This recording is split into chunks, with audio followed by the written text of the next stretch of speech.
오늘 본문은 예수님께서 빌립보 가이사랴 지방에 도착하시면서부터 시작합니다. 그 당시 이스라엘 내에 가이사랴, 영어 발음은 시사리아인데 여기에서 영어 시저, 황제라는 단어가 탄생합니다.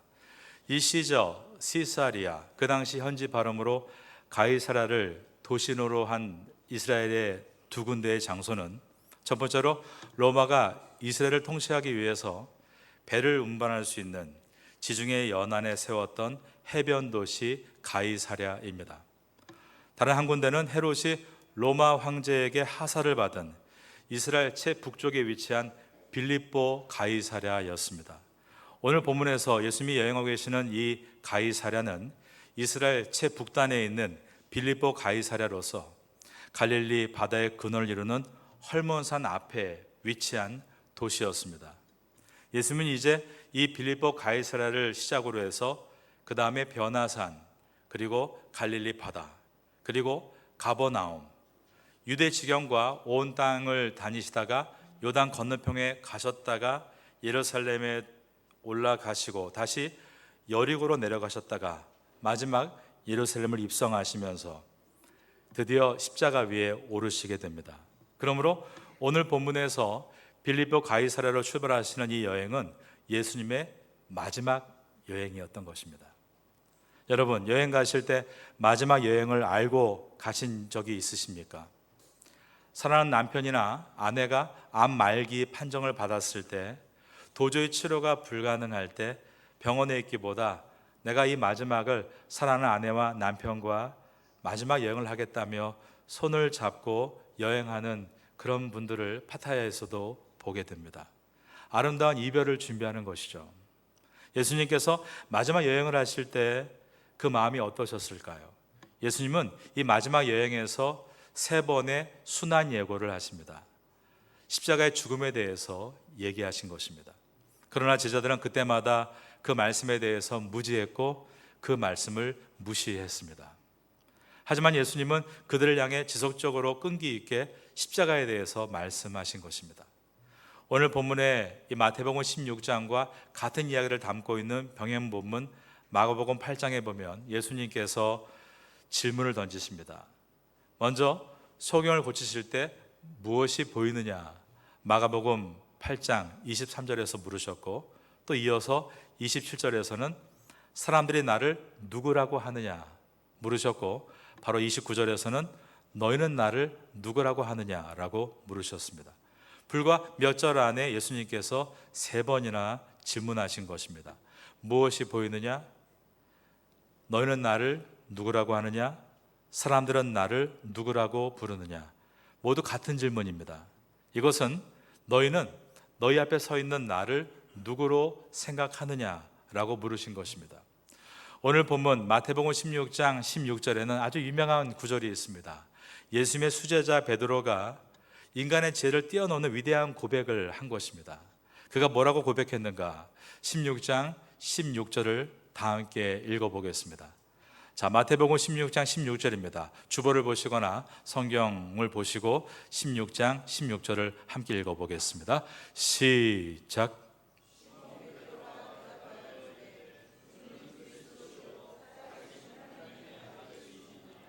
시몬 베드로가 대답하여 이르되 주는 그리스도시요 살아계신 하나님의 아들이시니이다. 첫째로 주라고 했습니다. My Lord. 예수님이 나의 주인 되신다는 고백입니다. 두 번째로 그리스도십니다 라고 했습니다. 그리스도, 헬라어로 크리스토스로서 기름 부음 받은 자라는 뜻이고, 이 단어가 구약에서는 히브리어로 메시아라고 불렸습니다. 이 뜻은 구원자란 뜻입니다. My Savior, 나의 구원자가 되십니다 라는 고백입니다. 세 번째로 살아계신 하나님의 아들이시니이다. 이 표현은 My God, 나의 하나님이십니다 라는 고백이었습니다. 예수님은 이 베드로의 대답을 들으시고 이것은 인간이 할 수 있는 가장 위대한 고백이다 칭찬하셨습니다. 16장 17절을 봅니다. 예수께서 대답하여 이르시되 바요나 시몬아 내가 복이 있도다. 이를 내게 알게 하니는 혈육이 아니요 하늘에 계신 내 아버지시니라. 그리고 그때까지 시몬이라는 이 아람어의 이름을 페트로스, 반석이라는 뜻으로, 즉 헬라식 이름으로 바꾸어 주셨습니다. 그리고 음부의 권세가 이길 수 없는 사람이 될 것이다 라고 축복해 주셨습니다. 이어지는 16장 18절입니다. 또 내가 내게 이르노니 너는 베드로라. 내가 이 반석 위에 내 교회를 세우리니 음부의 권세가 이기지 못하리라. 그리고 나서 예수님은 이 여행에서 처음으로 순환 예고를 하십니다. 16장 21절을 보겠습니다.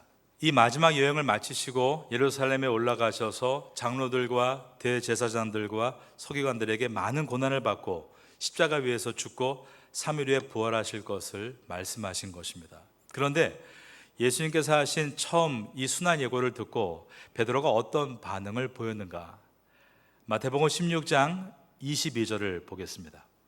베드로가 예수를 붙들고 항변하여 이르되 주여 그리 마옵소서. 이 일이 결코 주께 미치지 아니하리이다.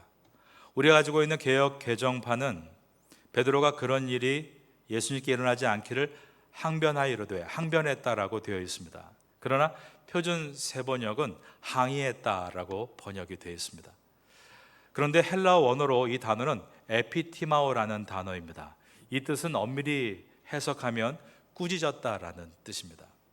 그런데 예수님께서 베드로에게 꾸짖음을 들었다, 이 표현이 불편하기 때문에 우리 한글 성경은 항변했다라고 번역을 해 놓았습니다. 하지만 영어 성경도 분명히 rebuke, 꾸짖었다라고 되어 있는 것입니다. 실제로 예수님보다 베드로가 나이가 더 많았기 때문에 이런 실수를 저지르지 않았을까 생각이 들기도 합니다. 또는 예수님을 너무 아낀 나머지 예수님에게 이러한 고난이 온다는 것은 상상할 수 없기에 이렇게 말했으리라 라고도 추측됩니다. 하지만 이 두 가지의 가설을 모두 틀렸다라고 말할 수밖에 없는 이유는 이어지는 예수님께서 보여주신 신박한 책망의 말씀 때문입니다. 예수님께서 이 베드로에 대해서 무엇이라 책망하셨는가? 마태복음 16장 23절을 보겠습니다. 예수께서 돌이키시며 베드로에게 이르시되, 저를 한번 따라하겠습니다. 사탄아, 내 뒤로 물러가라. 너는 나를 넘어지게 하는 자로다. 정말로 우리의 귀를 의심하게 할 정도로 심각하게 말씀하셨습니다. 아니, 수제자인 베드로에게 사탄아라고 말씀하시다니요. 같은 이 마태복음에서 예수님께서 사탄아 물러가라라고 하신 때는 마태복음 4장에서 예수님을 시험했던 사탄을 향해서일 때 한 번뿐이었습니다. 그런데 똑같은 말씀을 베드로에게 하신 것입니다. 베드로가 에피티마오, 꾸짖는 말이 언제 나와서 그러셨을까요? 아니면 그가 예수님을 아끼는 마음이 너무 여려 보여서 좀 정신이 들라고 하신 강한 말씀일까요? 예수님께서 베드로에게 사탄아 물러가라 라고 하신 이유는 그가 지금 입술로 고백하고 있는 그리스도의 상과 머리로 생각하는 그리스도의 상이 달랐기 때문이었습니다. 베드로는 예수님께서 그리스도인 것을 깨달았습니다. 그러나 그가 어떤 그리스도인가는 아직 깨닫지 못했던 것입니다. 그러므로 베드로의 이 태도는 예수님을 염려해서도 예수님을 사랑해서도가 아니라 내가 생각하는 그리스도의 삶과 부합하지 않는 말씀을 하시자 그 그리스도를 밀어내고 반대했던 것입니다. 모든 그리스도인들은 자기가 상상하는 그리스도를 갖고 있는 오류를 범할 수 있습니다. 기독교는 모든 성도가 한 믿음으로 가야 되는데 가만 뚜껑을 열어봤더니 각자 다른 예수를 믿고 있다는 것입니다. 17세기 영국의 청교도 목회했던 오웬 목사님이 이런 말을 했습니다. 여러분들은 상상 속의 그리스도를 믿고 있습니다. 만일 상상 속의 그리스도로 만족하려 한다면 여러분의 구원도 상상으로 맞춰질 것입니다. 우리는 이 베드로의 잘못된 행동을 보면서 나는 그와 다르다 쉽게 단정할 것이 아니라 나는 어떤 그리스도를 믿고 있는지 자신을 돌아볼 수 있어야 합니다. 예수님의 순환 예고에서 주목해야 될 단어가 나옵니다. 예수님 말씀하실 때마다 헬라어로 데이라는 단어를 사용하셨는데 이 데이는 must, 조동사죠. 뭐뭐 해야 한다라는 단어입니다. 예수님께서 순환 예고 때에 데이, must로 번역한 것은 다음과 같은 단어에 들어 있습니다. I must suffer. 나는 반드시 고통당해야 한다. I must be rejected. 나는 반드시 거절당해야 한다. I must be killed. 나는 반드시 죽임 당해야 한다. I must arise from the death. 나는 반드시 죽음으로부터 살아나야 한다. 바로 이것이 예수님께서 순환 예고에서 하신 말씀들이었습니다. 베드로는 예수님을 주라고 고백을 했고 그리스도라고 고백했으며 하나님의 아들이라고 너무나 분명한 고백을 했지만 그가 그 단어에 담아 전하는 의미는 예수님의 뜻과는 다른 의미였다는 것입니다. 그는 예수님께서 구약에서 예언한 메시아, 즉 구원자로 이 땅에 오신 분으로 이스라엘의 왕정 국가를 재건할 것이라고 생각했습니다. 그리고 그날은 지금까지 3년 동안 예수님을 따라다니면서 얻었던 모든 고통에 대한 보상을 받는 날이라고 생각했습니다. 이것은 베드로뿐 아니라 모든 제자들의 마음이었고 벌써부터 어떤 형제들은 예수님께서 왕이 되시면 우리 중 하나를 당신의 오른편에 또 한 사람을 당신의 좌편에 앉게 해달라는 요청까지 하므로 제자들 사이에 싸움이 일어나기도 했습니다. 그들은 그날이 점점 가까이 오고 있다고 들떠 있었으며 그날은 우리가 예수님 곁에 그분을 왕으로 잘 보필해야 한다는 명분하에 자기의 자리를 머릿속에 상상하는 부와 번영을 상상하는 행복한 상상을 하고 있었던 것입니다. 예수님은 이번 여행이 십자가를 지시기 전 마지막으로 제자들과 함께하는 이별 여행이었던 반면 제자들은 이번 여행이 예수님이 왕이 되시기 전 마지막으로 고생하고 이제 보상을 받게 될 것이라는 들뜬 여행을 하고 있었던 것입니다. 너희는 나를 누구라고 하느냐라는 질문에 대해서 예수님은 제자들이 십자가를 생각하면서 슬픔으로 대답할 것을 기대하셨는데 제자들은 자기 앉을 영광의 자리를 생각하면서 기쁨으로 대답을 했던 것입니다. 베드로와 제자들의 머릿속에는 Suffering Messiah, 고난받는 메시아는 없었습니다. 그들은 고난받는 메시아를 한 번도 상상해 본 적이 없었습니다. 그들의 가슴속엔 그런 메시아를 따르고 싶은 마음이 전혀 없었던 것입니다. 예수님께서 기적을 나타내 보여주실 때 수많은 군중이 구름처럼 따라왔습니다. 근데 예수님께서 말씀을 전하실 때는 몇 사람 외에는 다 떠났습니다. 그런데 예수님께서 서퍼링 메시아, 고난의 메시아였다고 하실 때는 모든 제자들마저도 단 한 사람도 남지 않고 다 떠났던 것입니다. 우리는 우리의 신앙을 돌아봐야 합니다. 여러분 예수님을 여러분의 구주로 믿으십니까? 그러면 어떤 예수님을 믿고 계십니까?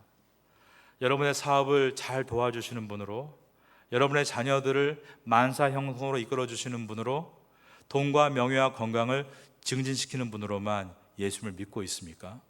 예수님은 우리가 예수님을 어떻게 믿고 따라야 하는지를 마태복음 16장 오늘 본문의 마지막 절인 24절에서 말씀하십니다. 이에 예수께서 제자들에게 이르시되 누구든지 나를 따라오려거든 자기를 부인하고 자기 십자가를 지고 나를 따를 것이니라.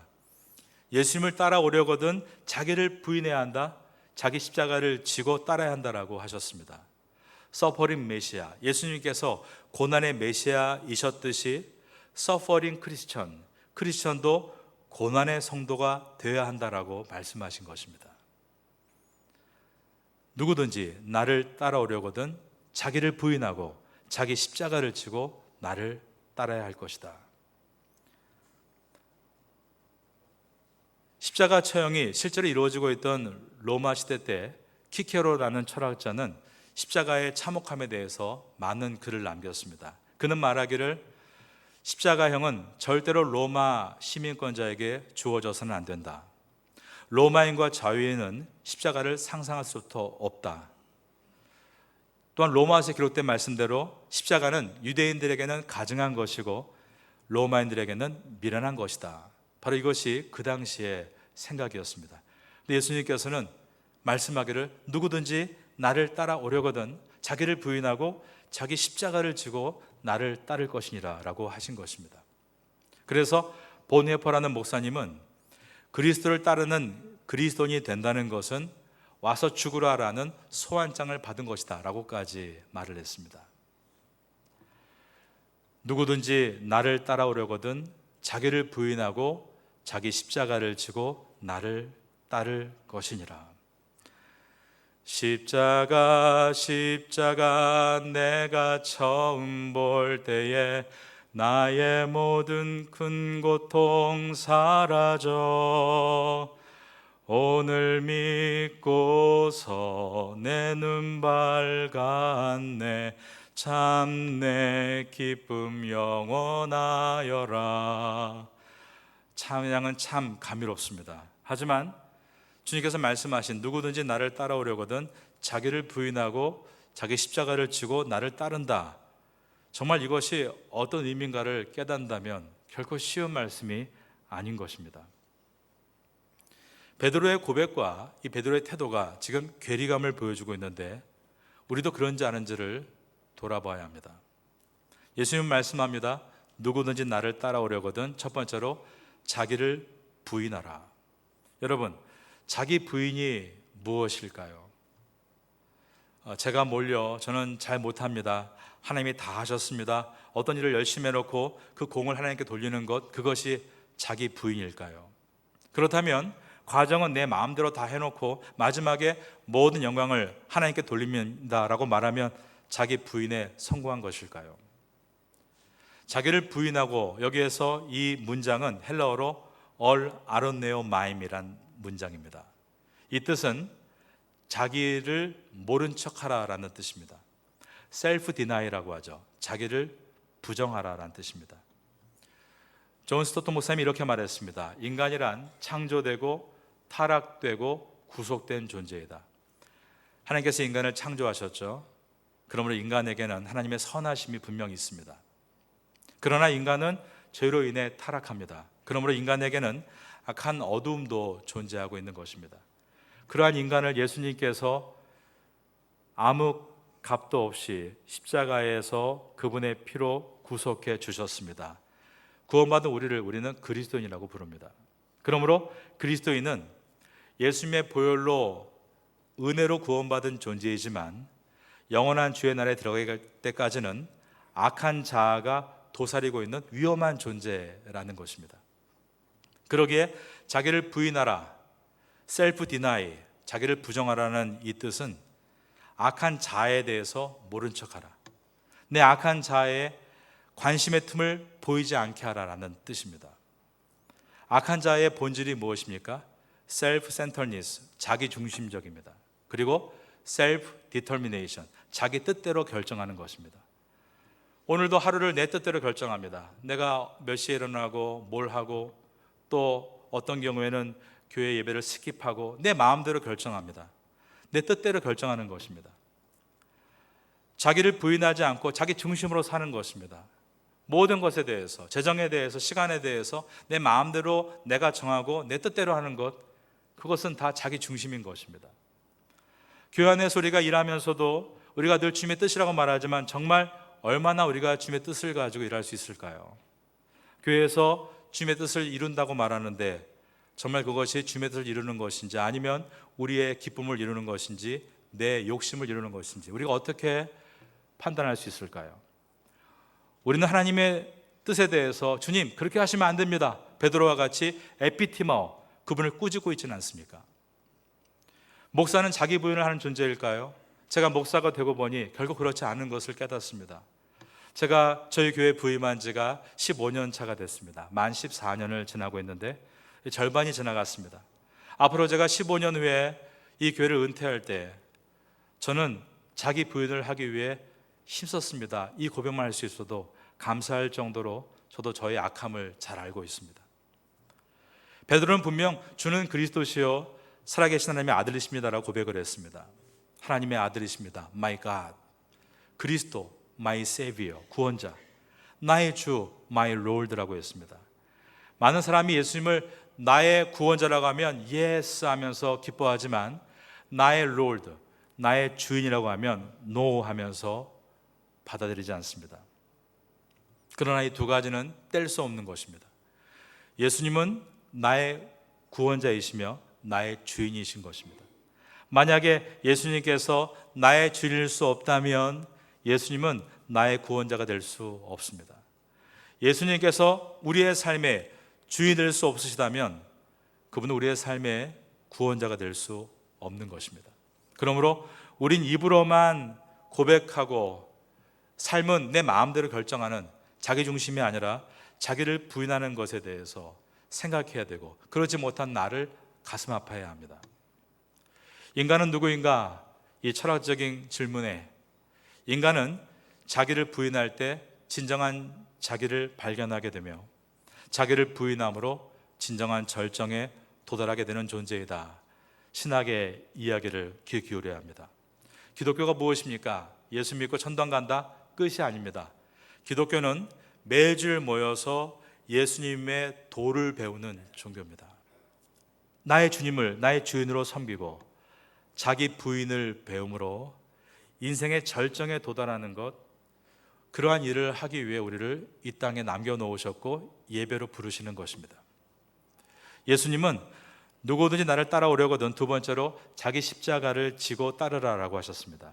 24절을 다시 보겠습니다. 이르시되 누구든지 나를 따라오려거든 자기를 부인하고 저를 따르겠습니다. 자기 십자가를 지고 나를 따를 것이니라. 여러분, 예수님은 엄밀히 말하면 십자가와는 아무 상관이 없으셨습니다. 십자가는 죄인이 짊어져야 될 벌의 무게입니다. 그런데 예수님은 죄가 없으신 분으로 죄로 죽어야 될 사람들을 대신해서 예수님께서 십자가를 지셨습니다. 그러므로 십자가를 한마디로 정의한다면 십자가란 타인을 위한 수고입니다. 여러분은 예수님의 십자가를 지시는 것을 볼 때 모든 인류의 죄를 지신 것을 보면서 나도 모든 인류의 죄를 져야 되는 것인가? 그렇지 않습니다. 여기에 보니까 주님은 말씀하기를 각각 자기의 십자가를 지고 따르라라고 하셨습니다. 그럼 우리는 물어야 됩니다. 나의 십자가는 무엇인가? 여러분의 십자가는 무엇입니까? 남편이다, 아내다 쉽게 대답하지 마십시오. 주님께서 주신 십자가는 그것 하나만이 결코 아닐 것입니다. 사업이다, 그렇게 쉽게 답하지도 마십시오. 우리는 이제 그 너머에 있는 진정한 십자가의 의미를 발견할 때가 되었습니다. 여러분의 사업장 안에 함께 일하고 있는 영혼들이 보이지 않으십니까? 여러분 마을 입구에서 어렵게 생활하고 있는 현지 우리 이웃들이 보이십니까? 더 깊이 들어가서 우리 주변에 있는 어려운 장애를 갖고 있는 분들과 또 연세 많으신 분들이 보이지 않으십니까? 십자가가 말을 한다는 말이 있죠. 십자가가 언제 말을 합니까? 십자가를 질 때 메시지가 일어납니다. 십자가는 장식품으로 목에 걸 때 말하는 것이 아니라 십자가를 질 때부터 메시지가 나타납니다. 우리 파테아 선교교회에 걸려있는 이 십자가가 언제 말을 할까요?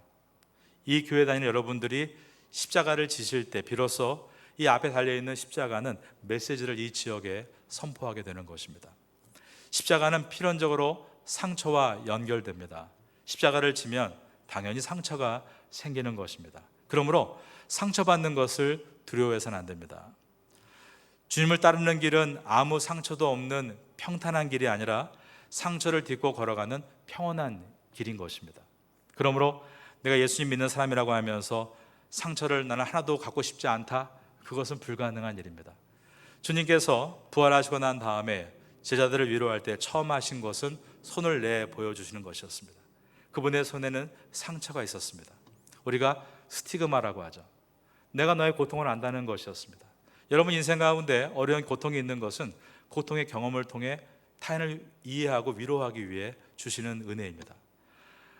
내가 상처를 하나도 안 가졌다가 감사한 것이 아니라 내가 마지막 날 주님의 서는 그 앞에서 주님께서 나에게 보여주신 상처와 같이 우리도 주를 위해서 얻은 상처를 보여줄 수 있다면 영광의 상처인 것입니다. 주는 그리스도시요 살아계신 하나님의 아들이십니다. 이 고백은 오늘 제목과 같이 머리가 아니라 우리 가슴에서부터 나오는 삶이 되어야 합니다. 이 엄청난 은혜를 우리가 오늘 본문에서 만나게 되는 것입니다. 저 여러분들은 이 파타야 땅에서 참된 믿음을 가지고 그것이 암송에서 나오는 고백이 아니라 정말 여러분 삶에서 나오는 진정한 고백을 하게 되므로 여러분의 고백은 힘이 있고 메시지가 되어 많은 사람에게 주님의 사랑을 알릴 수 있는 도구가 되시기를 바라겠습니다. 이러한 은혜가 우리의 삶 가운데 일어나게 되기를 마지막으로 예수님의 이름으로 축원합니다.